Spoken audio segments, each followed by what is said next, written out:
Okay, getting started, heading out, going camping with David from Two Wheels In. It's 8:16. My ETA is 1:37 if I don't make any stops. I am going to make stops. First, I'm going to go get gas.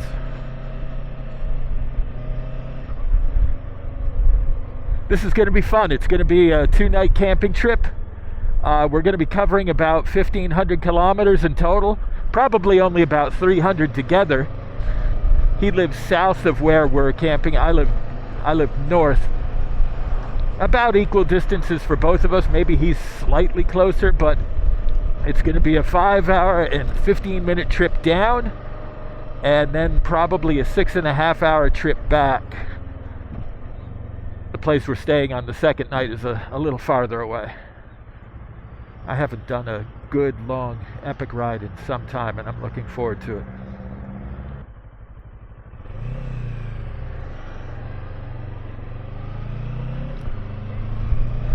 I test rode a GS yesterday again. I tried to talk Lindsay over at Elite Motorcycles in North Toowoomba into letting me borrow it for the weekend to take on this camping trip. Surprisingly, he was not up for that. But it was an awesome bike, man. It was way better than the first time I rode that bike. And it was actually the same exact bike, but it was subject to a recall. And when I rode it, they had not issued that recall yet. And so there was an O-ring that was, oh, that was a mistake.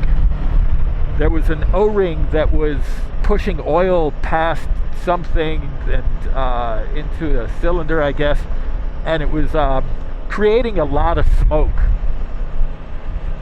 And it was also, there was also this weird push-pull effect every time I was cruising between 3,000 and 4,000 RPM. It felt like the bike just wasn't settling. And both problems were taken care of. And I was really happy with that. I was really happy with the ride. I think I'm probably going to buy it.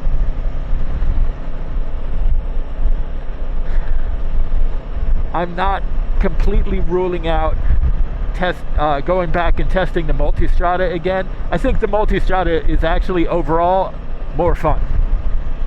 I think it's a more fun bike. I think the BMW is a little bit more practical transportation for me, but it's still a fun bike. These aren't like, none of the advantages that the BMW have and none of the advantages that the Ducati have are huge. At least not the Ducati that I rode. I rode the Multistrada V4S. If I was going to buy, I'd be buying the Pikes Peak. Who knows? Maybe that would be just that little bit more fun that would push it over the edge. But the BMW comes with heated grips and a heated seat, and I rode them on a cold day yesterday with summer weight gloves, and it was really comfortable, and I was really happy on that bike. Plus, it has the best wind protection of any bike I've ever ridden. And it's just fun. It's going to be a great bike to do long rides on. So I'm looking forward to that. Okay, time to fuel up.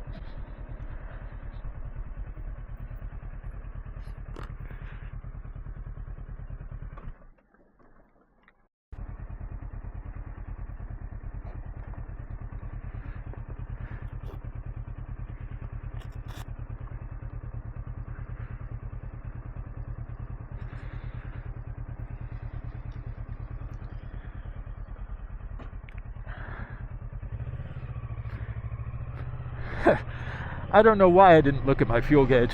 I only was able to barely squeeze in the minimum, which is 2 liters. But, you know, can't hurt.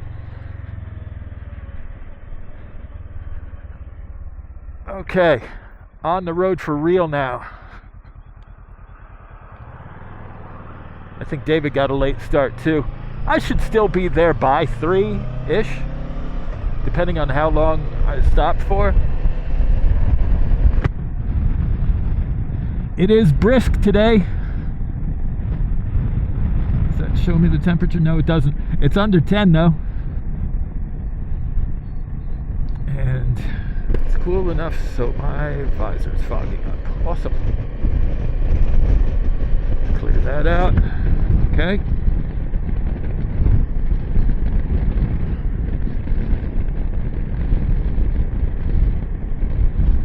Yeah, this is going to be a good time. I haven't seen David since he and our friend An came up to visit about a year ago.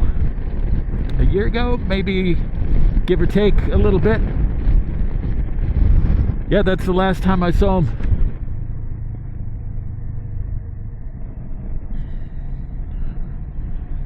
He came up with our friend An. An is another one from the Foxy MC, which is a group of people who get together every week at the Concord Farmers Market in Sydney to do low-speed practice. The original intent of that was to help us all pass the test to get our P plate, which we all did. That was a great little social group. Wow, why? I think something's gone sideways with my pin lock. Oh no, you know what? It's the internal visor that keeps fogging up.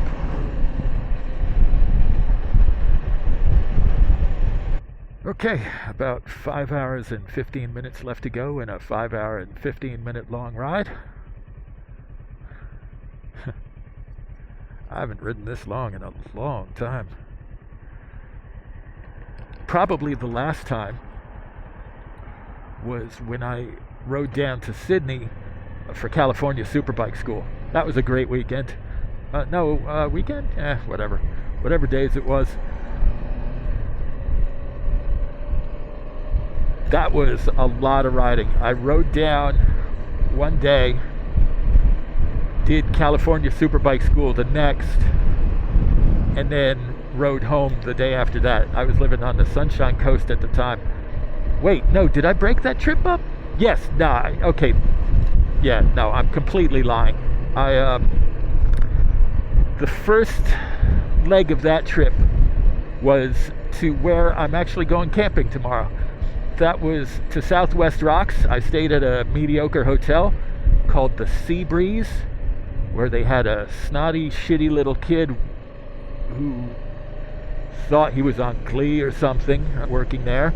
Very condescending to everybody he encountered. The food wasn't very good either. I don't know if I would recommend that place. But anyways, so the first leg was down to there. I stayed there overnight. Then the next day, what are you doing, L-Plater? Then the next day, I rode the rest of the way down to Sydney, stayed at an Airbnb.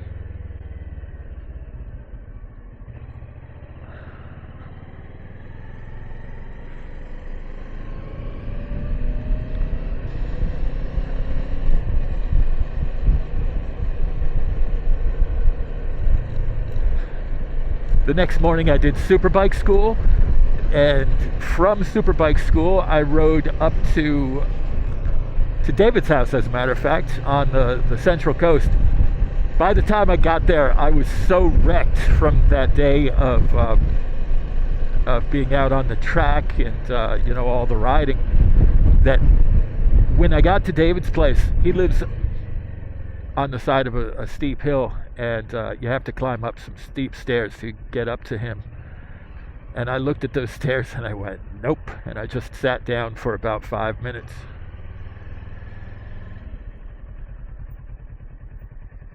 Where the hell is this taking me?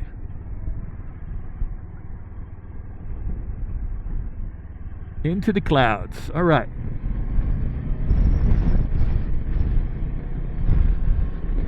I know I've been to that now. Oh, no, we're not going into the clouds. All right, whatever. That's actually fine with me. This is taking... We're going back to Ruthven. We were on Ruthven. Why? All right, I don't understand this.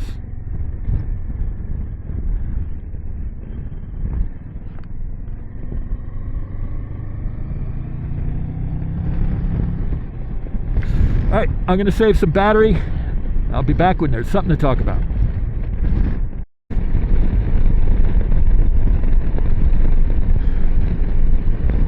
Kind of wish I'd left the camera on. I've been going through some very pretty countryside here. I haven't gone much farther, but yeah, it's just pretty. Scenic overlook. Do we stop? Nope. Too far to go.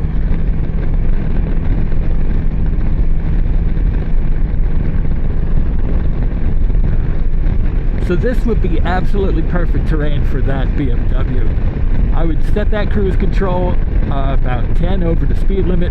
Let this person in front of me control how fast I'm going, since it's an adaptive cruise control.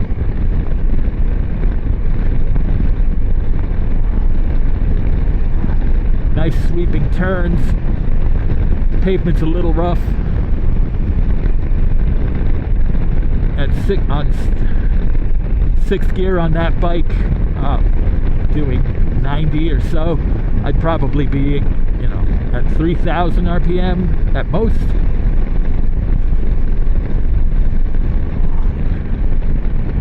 Yep, I'm really looking forward to the first long trip I do on that bike. Assuming I get that bike, but I think I'm leaning that way.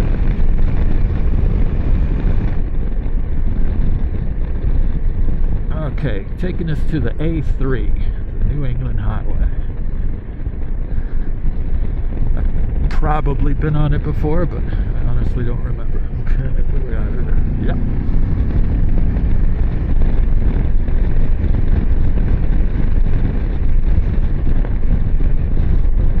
I thought I was going to be overdressed on this trip.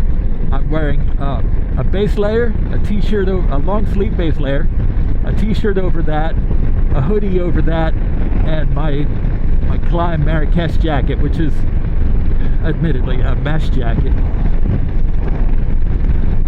But yeah, I'm actually a little chilly. No idea what the temperature is. I wonder if this will tell me. Nope.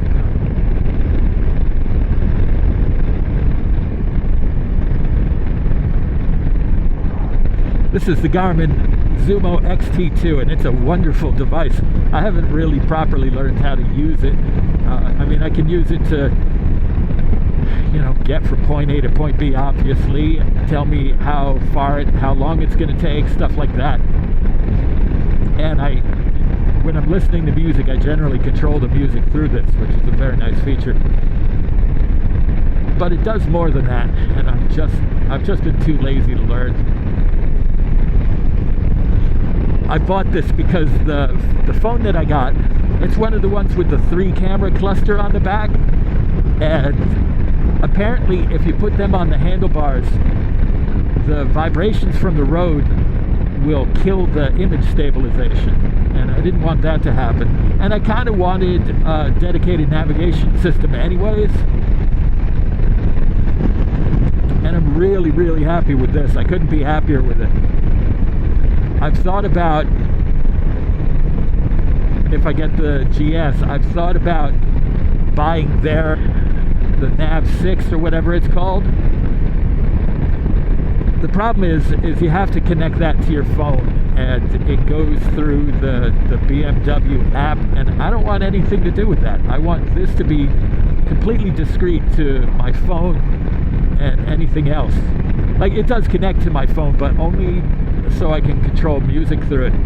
But it's vibration proof, it's dust proof, it's waterproof, it's all the things proof that I need it to be proof of. It wasn't cheap. I think it cost $800 or something like that.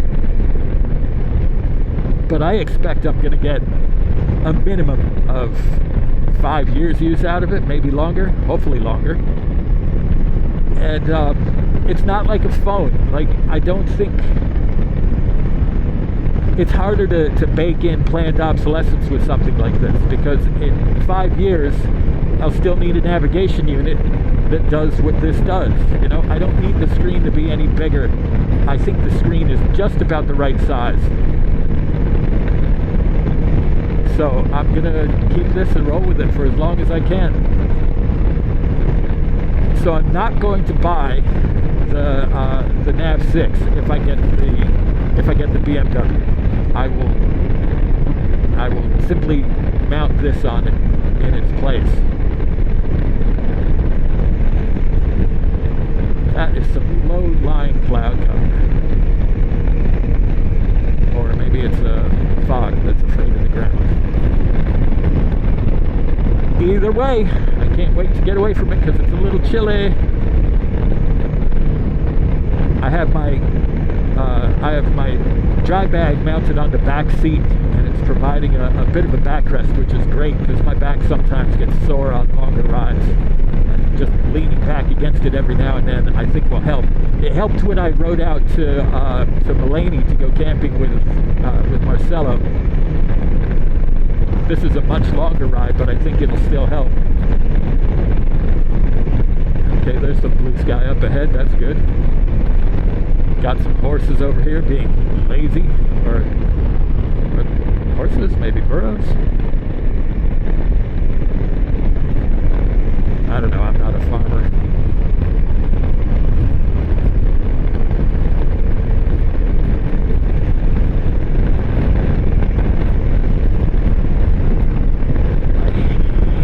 My fingers are getting a little chilly, but I'm going to resist the urge to turn the gloves on because I have a long way to go and I have no way to charge these gloves. The battery in these gloves, they use a barrel they use a barrel charger, and I don't have a fitting for that that'll work with my power brick.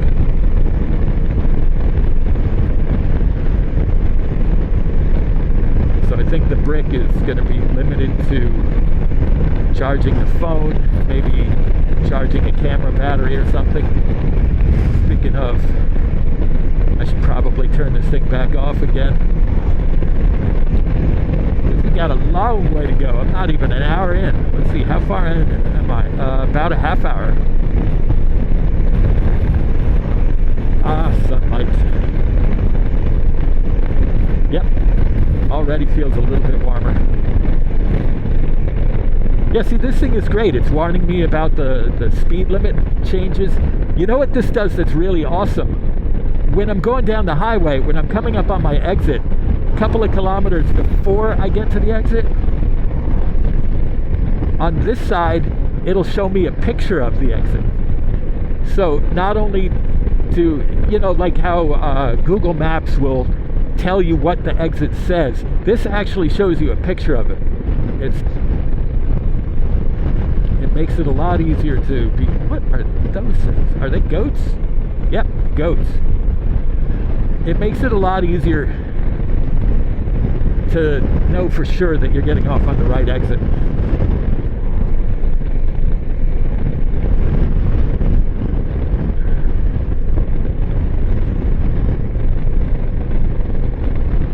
One thing I wish it did, and maybe it does, I just have to dive into the instruction manual. I wish it would tell me, I wish it would give a couple other bits of information on this screen. I would love it if it would tell me what town I'm in. It probably doesn't do that. I don't think anything does that. But I'd love to not only have an ETA, I'd love to have how many kilometers are left in the journey. I might be able to dig something like that up in the menu.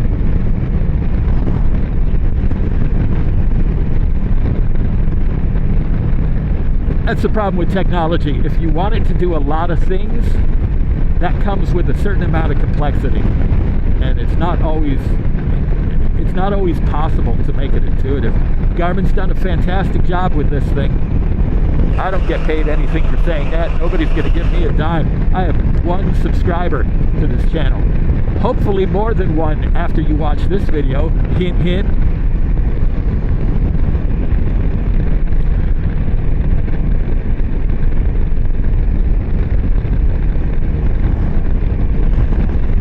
So that's really just my unbiased opinion.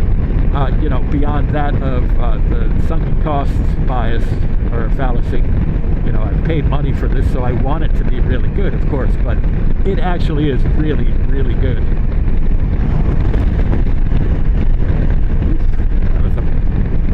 August.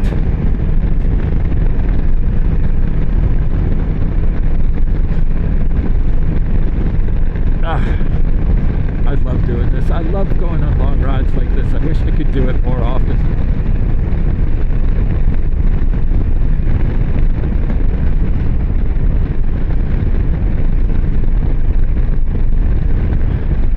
Adventure. Yes, I'm on an adventure style motorcycle. It's not really an adventure motorcycle, but it's styled after that. And I'm going on an adventure. Gonna camp out. It's gonna be really cold tonight, but I have a nice warm sleeping bag.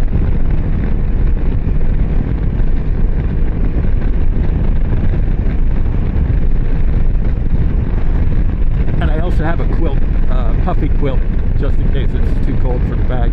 The bag's rated down to 15 Fahrenheit, so I imagine it'll be warm enough for this. It's gonna get down to 4 Celsius, which is about, 37, 38 Fahrenheit, something like that.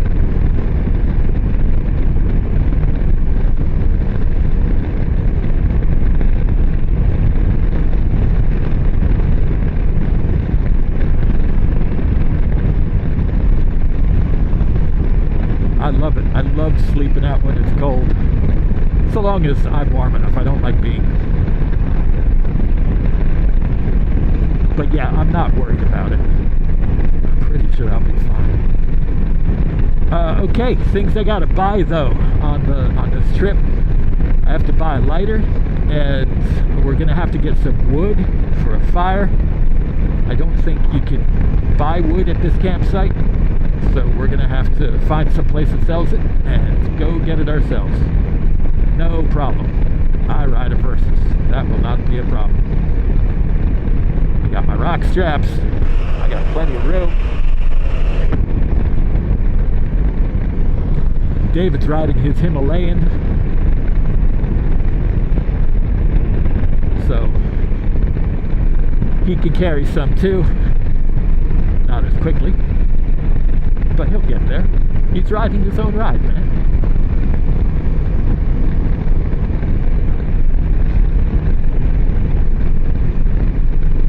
Yeah, if you couldn't tell, Queensland is farming country.